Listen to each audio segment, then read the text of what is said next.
बहुत समय पहले गोकुल नाम के सुंदर गांव में लिटिल कृष्णा अपनी माँ यशोदा और दोस्तों के साथ रहते थे।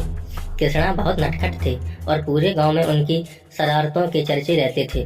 गोकुल के पास एक पवित्र नदी थी जिसका नाम था यमुना नदी। गांव के लोग उसी नदी का पानी पीते थे और वहीं अपने पशुओं को भी पानी पिलाते थे।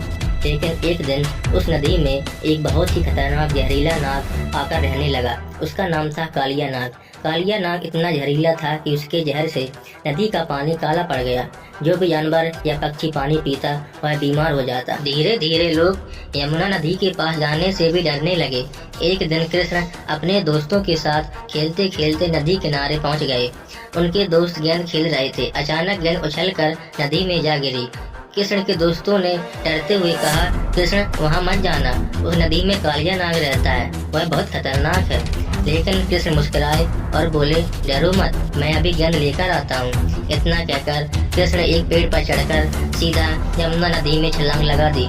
जैसे ही कृष्ण पानी में उतरे पूरे नदी का पानी हिलने लगा। तभी गुस्साए में फुरफुराता हुआ विशाल कालिया नाग पानी से बाहर आया। उसके कई बड़े बड़े फन थे और उसकी आंखें आग की तरह चमक रही थीं। कालिया नाग ने कृष्ण को अपनी बड़ी बड़ी कुंडलियों में जकड़ लिया। यह देखकर किनारे पर खड़े कृष्ण के दोस्त डर गए और दौड़ते हुए गांव में जाकर सबको खबर दी। जब यशोदा मैया और गोकुल के लोग नदी किनारे पहुंचे तो उन्होंने देखा कि कालिया नाग ने कृष्ण को पकड़ रखा है। सभी बहुत घबरा गए और भगवान से प्रार्थना करने लगे।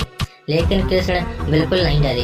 अचानक उन्होंने अपनी शक्ति दिखाई और नाग की पकड़ से खुद को छुड़ा लिया।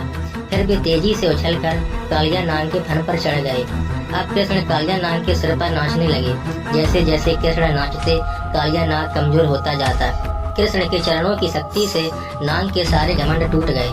तभी कालिया नाग की पत्नियां रोते हुए कृष्ण के पास आई और बोली, हे प्रभु, हमारे स्वामी को क्षमा कर दीजिए, इन्हें अपनी गलती का एहसास हो गया है। कृष्ण का दिल बहुत दयालु था। उन्होंने कालिया नाग को माफ कर दिया और कहा, कालिया, तुम इस नदी को छोड़कर कहीं और चले जाओ। यहाँ के लोग और जानवर को अब कोई कष्ट नहीं होना चाहिए।